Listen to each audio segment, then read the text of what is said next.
경매를 알려주신다고 얘기를 해서 무료 경우 갔는데 매수를 해야 된다든지, 개발 같은 게 나와 있는 땅 옆에 거를 가지고 인근 지역을 가지고 설명을 통해서 우리도 그만큼의 개발 이익을 누릴 수 있다고 하기 때문에 속을 수밖에 없는 사실은 구조예요.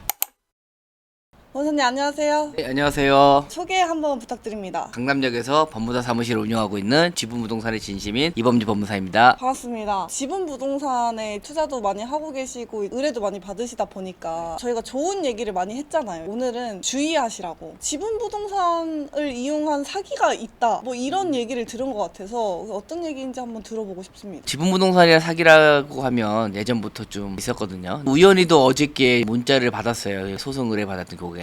기획부동산 사기를 당했던 분인데 가해자가 돌아가셨다고 문자 받아갖고 마음이 자기도 착잡하다, 이걸 어떻게 해야 되냐고 좀 말씀드렸는데, 사실은 우리나라 사람들이 부업을 좀 많이 하는 캐릭터잖아요. 50대나 60대 분들이 2호선 라인에서 서울대 입구역부터 역삼역까지 지하의 기획부동산 부분에서 사무실을 차려놓고 많은 사람들이 활동을 해요. 예전에는 무슨 투자로 법인으로 설립을 해서 했는데, 요즘은 이제 지자체라든지 정부에서 규제를 해서 무슨 경매 이런 식으로 하면서 사람들한테 경매를 무료로 알려준다 얘기를 하고 오시면 기획부동산의 토지 같은 거를 소액으로 매도하는 전략을 좀 많이 구사하고 있더라고요. 수업생들한테 팔기 위해서 정부에서 나온 개발 호재를 가지고 그 옆에 있는 땅, 정말로 개발이 될 수 없는 땅 같은 거를 가지고 자기네가 저렴하게 매입을 해서 그걸 가지고 소액으로 팔게 되면 팔기 힘드니까 1,000만원에서 2,000만원 미만으로 소액으로 해서 공유자들이 여러 명으로 해서 나눠 파는 전략을 구사하고 있는 것 같아요. 대부분이 민설 해결하려 했는데 이런 게 좀 많아서, 이재명 민주당 당대표께서 경기도 지사 있을 때 경기도 같은 경우는 지자체에서 이런 부분에서 많이 제한을 많이 했었어요. 규제를. 시선이 좀 많이 바뀐 건 사실이에요, 지금 현재. 뭐 예를 들자면 교회 목사님이셨어요. 사기에는 어쨌든 제명은 나왔으니까 임야 부분을 자기가 사서 법인을 설립해서 교회 신도들한테 500에서 1,000만 원을 팔고, 또 신도들이 나이 드신 분들은 또 친구분들한테 괜찮은 토지라고 해서 또 팔아가지고 수백 명이 피해를 보셨는데, 그 피해액이 저한테 소송 들어왔을 때 1,300억 정도가 됐었어요. 상당히 좀 변호인을 초호화 군단을 꾸려갖고 와서 벌금이 800만 원 정도밖에 안 나오는 걸로 마무리된 적도 있어요. 근데 그런 사기를 피하려면 어떻게 해야 할까요? 기본적으로 10명 이상 부분에 대해서 공유자가 있다든지, 지인척도 아니고 모르는 사람끼리 그냥 개발 호재를 벗어나서 어떤 회사를 통해서 공유자로 한 10명 정도 이상으로 나올 수밖에 없는 부동산 같은 경우는 좀 피하는 게 좋아요. 원래대로라면 우리나라 같은 경우는 토지를 사든 건물을 사든 한 사람의 명의로 소유권을 가지고 있을 수 있는데, 이런 같은 경우는 지자체 같은 조례라든지 국토계획에 관한 이용에 관한 법률에서 최소 분할 면적이라는 게 있어요. 너무 쪼개게 버리면 난개발이 되기 때문에 법적에서 규제를 해요. 규제를 하다 보니까 환물 분할을 해서 팔아야 되는데 그렇게 못하고 그냥 큰 필지 하나에 수백 명을 갖다 넣는 거죠. 이런 거 같은 경우는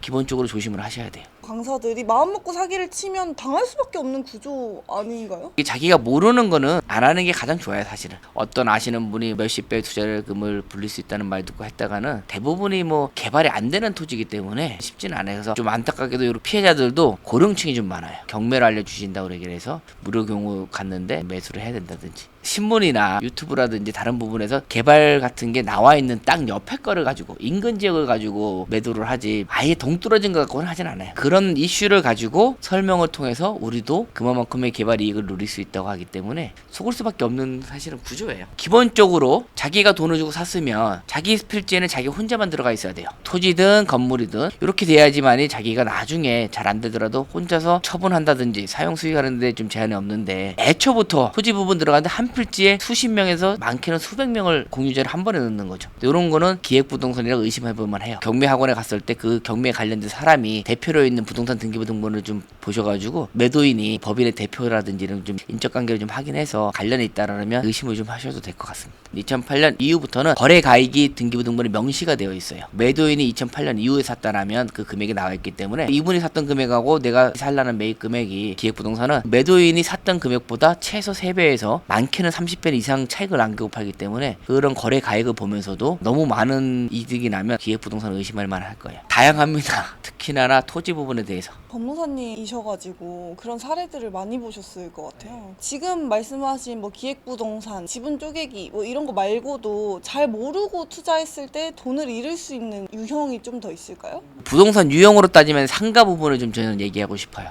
요즘에 자영업이 힘들잖아요. 경제가 힘들어지면 자기가 하고 있는 자영업도 문제가 되지만 그 상가 부분에서도 이제 문제가 생겨요. 동업을 위해서 상가 부분을 공동 매수할 때는 좀 주의를 기울였으면 좋겠습니다. 우리 수강생들은 어떤 물건들로 돈을 벌고 있는 있는지. 2기까지 끝내고 지금 3기를 하고 있는데 1기 휴관계 분들은 지금까지 저랑 이제 6건 정도로 낙찰을 받았어요. 토지 부분에 대해서 좀 투자를 같이 하고 있어요. 2기 분 같은 경우는 좀 지금까지 4건 정도를 받았는데 이분들은 토지 부분도 있지만 다양하게 입지가 좋은 아파트도 한 채 받으셨고 부산에 있는 아파트도 한 채 받으셔가지고 지금 진행하고 있는 중에 있습니다. 앞에서 사기당했다는 이제 그런 부분 같은 경우는 본인들이 사실은 권리 분석도 할 수 없고 기본적으로 배운 게 아니기 때문에 물건 분석도 못하고 누군가의 믿음에 의해서 이 토지는 놔두면 몇 년 지나면 수십 배는 오른다. 인적 관계에 따라서 그냥 매수를 하기 때문에 제가 이제 정규 강의 시간에 알려드리지만 물건 분석도 할 수 있고 거기에 대한 또 등기부등본을 보면서 권리 분석도 하기 때문에 완전히 다르다고 보시면 돼요. 수익을 실현한 사례들을 보여주면서 이렇게 돈을 벌어야 한다. 법무사 타이틀 걸고 하시는 거라서 믿음이 더 생기는 것 같습니다. 상기분들은 아직 1주차밖에 안 들어가서 1주차 같은 경우는 부동산 지금 현재 시장에 대해서 흐름에 대해서 좀 알려드리고 어떻게 우리가 경공매로 돈을 벌 수 있는지 그래서 경공매 중에서 지분 부동산을 어떻게 보는지 해서 주택에 대해서 한 주 실제로 임장 가고 토지에 대해서 또 가고 도로 부분이라든지 미지급 용지에 대해서 또 배우고 있기 때문에 3기분 중에서도 저희 수업을 듣기 전에 받으셔가지고 오신 분들도 있으세요. 근데 받았는데 해결을 어떻게 할까 고민하시는 분들도 이제 수강하시는 분도 있으세요. 그래서 도로를 받으셨다 그러더라고요. 피드백 주고 가면서 좀 받고 있습니다. 그 수강생 분들이 배우고 싶어서 오시는 분들도 많지만 낙찰 받아서 아 이것 좀 같이 해결해 주십시오라고 배우면서 잘못한 부분 고쳐가는 그런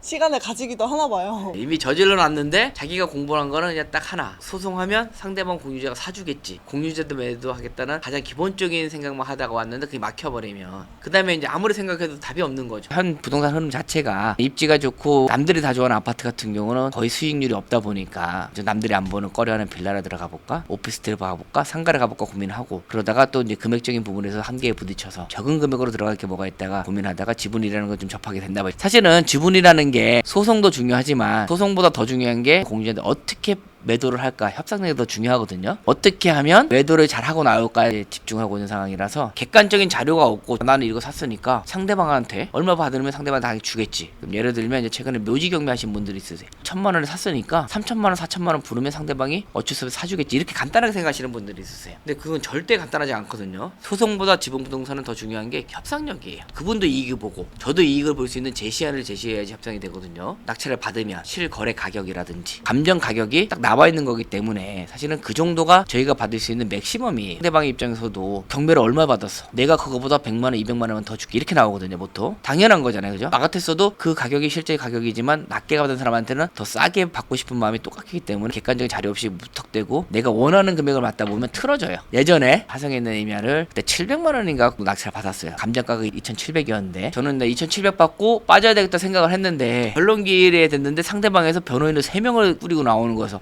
이분들이 돈이 많구나. 순간적으로 욕심이 생겨서 저는 6천만 원이 아니면 안 팔겠습니다 라고 얘기를 해버렸어요. 이분들도 이제 당황스러웠던 거죠. 그래도 이제 자기는 살 마음이 있어가지고 4천만 원까지는 살 의향이 있다고 얘기를 했는데 제가 또 거기서 협상을 하고 객관적인 자료에 의해서 협상을 할 때 서로 좀 이득을 줘야 되는데 또 제 욕심을 부려서 안 한다고 얘기를 했다가 지금까지도 가지고 있는 아픈 손가락의 물건이 하나 있습니다. 그리고 또 저희가 간단하게 앞에서 정규 강의에 대해서 또 말씀을 주셨는데 정규 강의 말고 또 소수정의 반도 있잖아요. 소개를 해주시면 좋을 것 같습니다.